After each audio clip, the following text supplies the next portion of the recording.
السلام علیکم ورحمۃ اللہ وبرکاتہ۔ محترم احباب و اخوات، امید کہ آپ خیر و عافیت سے ہوں گے۔ اللہ تعالیٰ آپ سب کو شاداں و فرحاں رکھے۔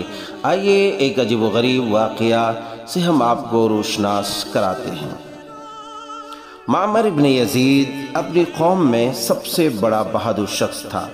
قریش نے اس سے فریاد کی اور اس سے رسول اللہ صلی اللہ علیہ وسلم کی شکایت کی کہ بنو کنانہ اس کی رائے پر چلتے تھے اور اس کا حکم مانتے تھے۔ جب لوگوں نے اس سے شکایت کی تو اس نے ان سے کہا کہ میں آنے والے 3 دنوں میں تم کو اس شخص سے نجات دے دوں گا۔ میرے پاس 20,000 مسلح فوج ہے۔ میں نہیں سمجھتا ہوں کہ اس قبیلے کے لوگ یعنی بنو ہاشم مجھ سے مقابلے کی تاب رکھتے ہیں۔ اگر وہ مجھ سے دیت یعنی خون بہا کا مطالبہ کریں گے تو میں 10 خون بہا دے سکتا ہوں، اس لیے کہ میرے پاس کافی مال بھی ہے۔ معمر بہادری اور قوت جوان مردی میں کافی مشہور تھا۔ جس دن کا اس نے قریش سے وعدہ کیا تھا اس دن وہ ہتھیار سے لیس ہوا اور 2 زرہیں پہنی۔ پھر حطیب میں صحابہ اکرام علیہم الرضوان سے سامنا ہوا۔ رسول اللہ صلی اللہ علیہ وسلم ایک گوشے میں نماز ادا فرما رہے تھے۔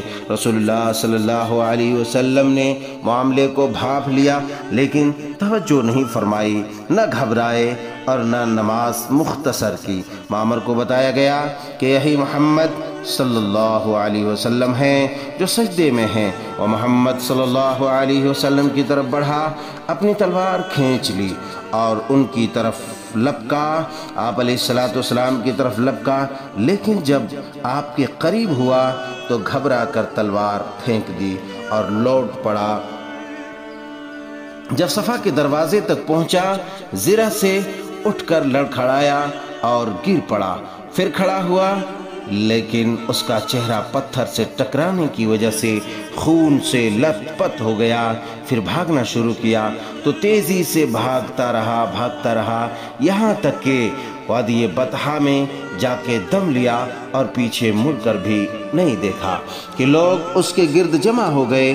اس کے چہرے سے خون دھلا اور پوچھا تمہیں کون سی مصیبت پہنچ گئی ہے؟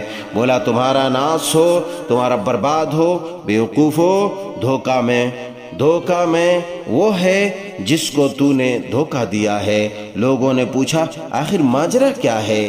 بولا کہ جو کچھ آج میں نے دیکھا ہے آج کی طرح کبھی نہیں دیکھا، ذرا چھوڑو مجھے سانس تو لینے دو۔ لوگوں نے کچھ دیر کے لیے اس کو چھوڑ دیا، پھر پوچھا اے ابو اللیث تمہارے ساتھ کیا بات پیش آئی؟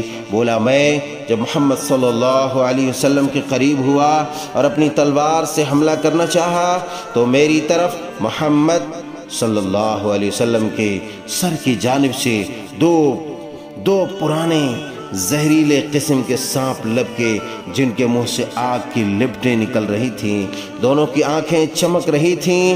پھر میں بھاگ کھڑا ہوا اور اب میں محمد صلی اللہ علیہ وسلم کی کسی بھی برائی میں دوبارہ حصہ لینے والا نہیں۔ اللہ اکبر۔ عزیزان گرامی، احباب و اخوات، آپ دیکھ سکتے ہیں کہ پیارے رسول صلی اللہ علیہ وسلم کو غزل پہنچانے والے کی حفاظت اللہ نے کس طرح کی اور معجزانہ طور پر کس قدر سانپ کا ظہور ہوا اور وہ دشمن اسلام، دشمن نبی جو مارنے کے لیے دوڑا تھا وہ کس قدر حواس باختہ ہو کر کے خود مجروح اور خود زخمی ہو کر کے بھاگ نکلا۔ اللہ اکبر۔ آج کا واقعہ اگر آپ کو پسند آیا ہو تو آپ شیئر کرنا نہ بھولیں، کمنٹ کرنا نہ بھولیں، لائک کرنا نہ بھولیں۔ جزاکم اللہ خیرا، والسلام علیکم ورحمۃ اللہ وبرکاتہ۔